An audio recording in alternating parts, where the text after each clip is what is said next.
Hello and welcome to MetroArts. I'm your host, Cheryl Coonan. Here on MetroArts, we highlight some of the best in the business, from fine artists, photographers, and performing artists, to cinematographers and musical artists, all from the Metro Detroit area. On today's show, we have Albert Young of Michigan Hot Glass, Indian dancer and choreographer Chaula Thacker, and Indie-tronic Band Autumn Wolf.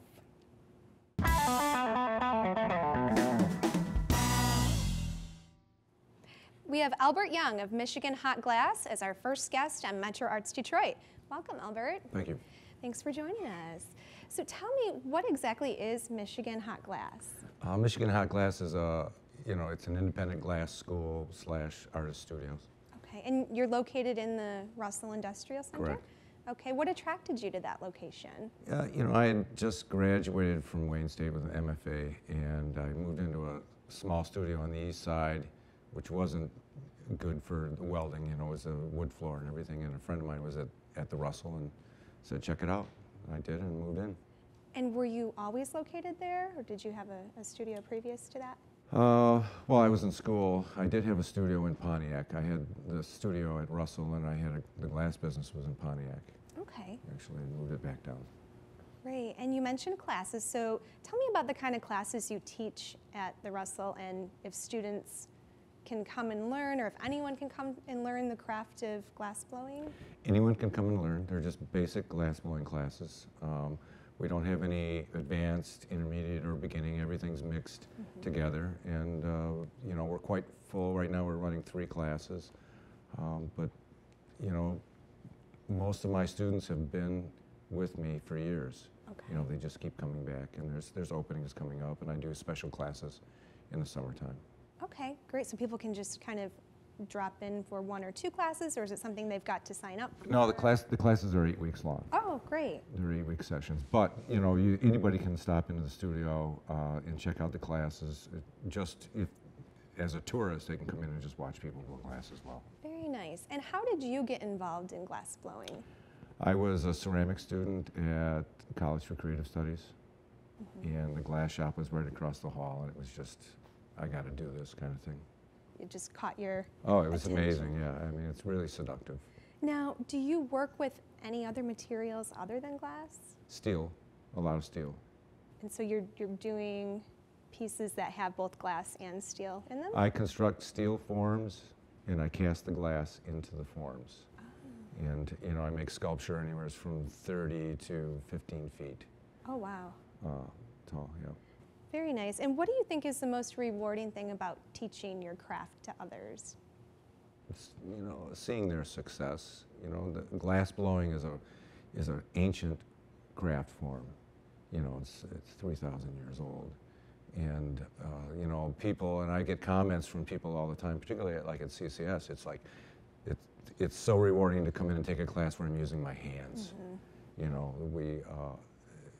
We often just, we're at a keyboard or we're doing something else, particularly in the arts now, advertising, but I think it's just seeing people, smile, that aha moment, Watching them progress? Yeah.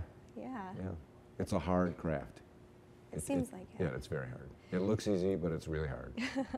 So I would imagine that 20 years ago, there were not the techniques and the materials available now that there are with glass blowing. Is that the case? No.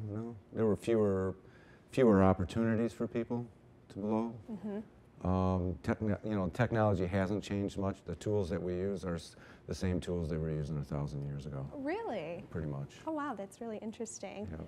Are there any other places other than Russell Industrial Center where people can see your work? Habitat Gallery in Royal Oak. Okay. I show around the country, but Habitat Gallery is my main outlet. Okay, cool. And then what are your goals for the future? I know you do a lot of art, obviously, on your own, and you have for a long time. You're teaching it. What other goals do you have? Just to keep working, just to keep working and growing.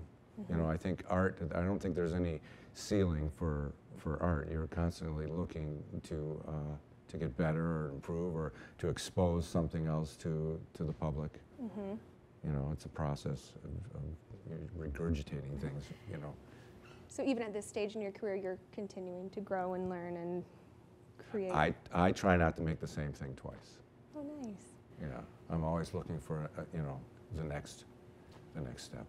And on that note, do you have a piece that you've worked on that is your favorite? Yeah, I have many. I have actually a piece I just finished right now. It's kind of a combination of some older work of mine and some newer work, and I really like the way they went together. Cool. So where can people go to learn more about you and the Russell Industrial Center? Well, you can always go to the Russell Industrial Center's website.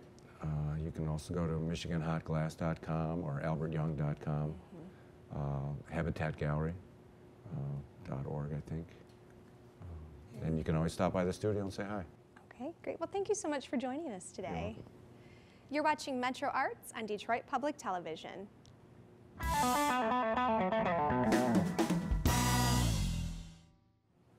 We'd like to welcome Indian dancer and choreographer Chaula Thacker to the Midtown studio. Hi, Chaula. Hi, how are you, Chef? Great, thanks for joining us. Thanks for having me. So when did you start dancing? As I recall, I don't remember when, because I was dancing all my life, even in kitchen and in foyer and porches. But the idea was to really study dance, and not by me, but by my mother. So she put me in the dance school, and probably 5, 6. So from a very young age, it's been a part of your probably. life. Yes. And you've had quite an accomplished career. You've danced in venues from Bali to Australia. What has been the most memorable place that you've danced? We went to Russia when it was Soviet Union, actually, in 1987. We were the first ones from here to go as a cultural ambassador from America. And we thought we'll perform there, and so many places we performed, but one place just comes out in a unique way in my mind. It's called Gorky Park. It's a beautiful park. It's a huge park. We started performing there, and we thought, who will come other than us, 45 of us artists and our chaperones. So we kept on performing, and after 1 or 2, 1.5 dances, the entire area was filled around us. And we were completely thrilled. We didn't stop and kept on performing for 2 hours, and it was a great experience. That's amazing. That from nowhere, people come from the sound of the music. Right, absolutely. That's amazing. Yeah. And you've won over 100 awards for choreography, but also for your costuming. Tell us about your costumes. Costumes are the unique part of Indian dance because it's so elaborate and so unique for each style, actually. Classical dance style has its own style, and folkloric has its own style. Tribal and ritual dances have, their own styles of putting on the costumes. So each one is designed very nicely, and I'm lucky to have a lot of people who really work around the costumes. So the costumes play a big part. Absolutely. And you also teach. How did you get started in teaching dance, and what do you enjoy about it? My idea was not to teach, actually, long ago when I came to this country. My idea was to perform, learn, and be part of dance community. So I was in Dayton, Ohio, and I went to Sinclair Community College and found a wonderful person there who can teach me ballet. So I started learning ballet, actually. But then they wanted me to perform and teach. So I started performing and teaching, and that's how my teaching career started. And your students are going to be performing Indian dances for us, one classical and one folk. Correct. Can you tell us the difference between the two? Sure. The classical dance style is almost 3,500 years old, art of temples. It has a unique ancient heritage and history. And this dance style actually is in temples. They used to worship dance as a worship and not dance for sake of dancing. And we thought we can really have it here as a preservation. So the students you will see are born and raised here, but they are preserving that culture and learning that. Well, we're looking forward to it. Thank you so much for joining us, Chaula. Thank you so much. Thank you again. You're watching MetroArts Detroit, produced at the Midtown Studio at Wayne State University.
चमकीले चमकीले पल है बरसे झिलमिल करते लाखों तारे अलबेले अलबेले तन है लचकीले लचकीले तन है कोई अपना दिल कैसे ना हारे ओ मैं दर मैं मन मैं जान मैं जगह होश भी जोश भी मैं सब मैं अब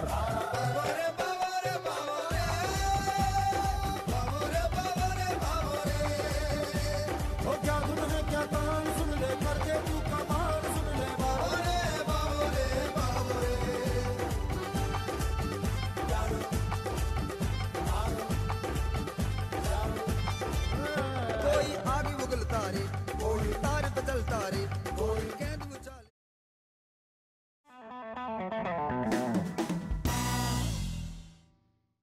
now let's welcome Alex Kay of Autumn Wolf to the Midtown studio.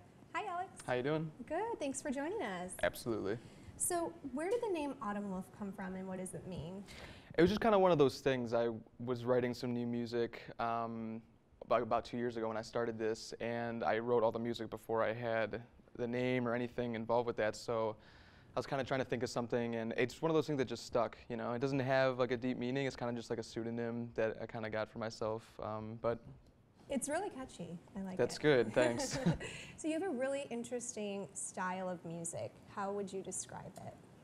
I don't know. I guess what I come up with is Indie-tronic, which is a genre, just indie rock electronica kind of thing. I guess that would best fit it, but it is kind of all over the place sometimes, so I don't know what to, someone else should tell me what it sounds like. That would be the best, I think. You've created your own style. Well, I hope so. That'd be good. Who are your musical influences? I mean, I guess I have a lot. I do like a lot of more 80s stuff, like Bowie and Prince and Hall & Oates are favorites of mine. But I like a lot of new stuff too, like Portugal the Man and even more electronic things.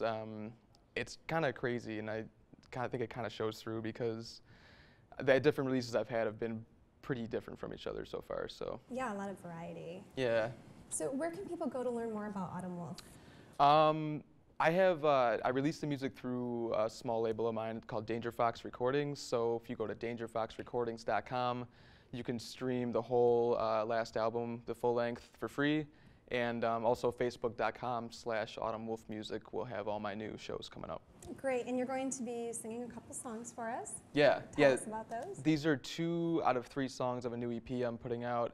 One of them's called Idolize, and one of them's called Gold. Okay, cool. Well, thank you so much for being here No problem. today. Thanks for having me. Here is Autumn Wolf. You're watching MetroArts Detroit, produced at Wayne State University.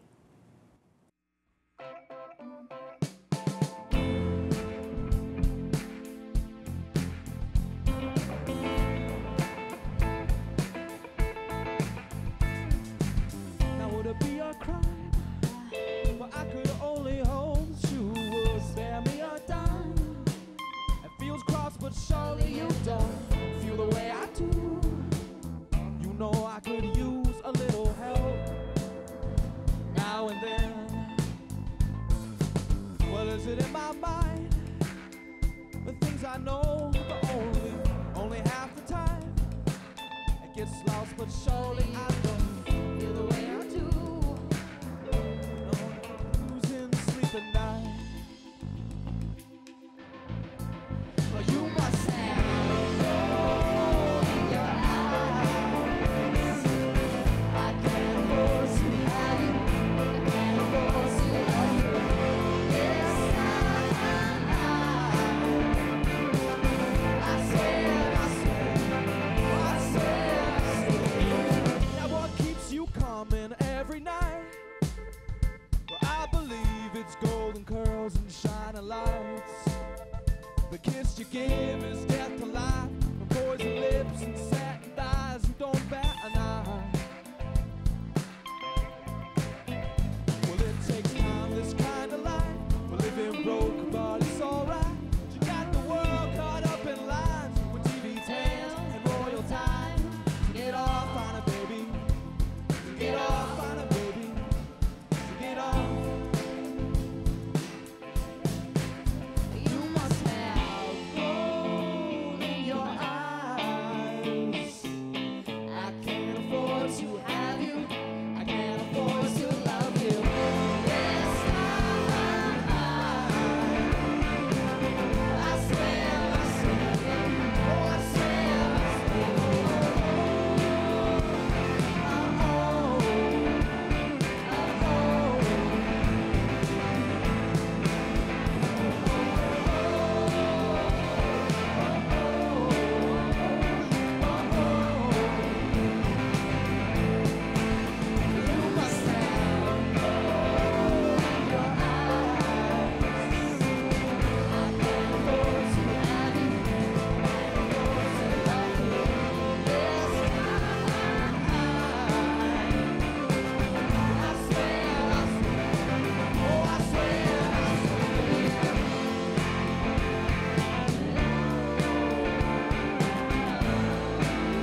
We hope you enjoyed today's show. I'd like to thank our guests, Albert Young, Chaula Thacker, and Autumn Wolf, for joining us today.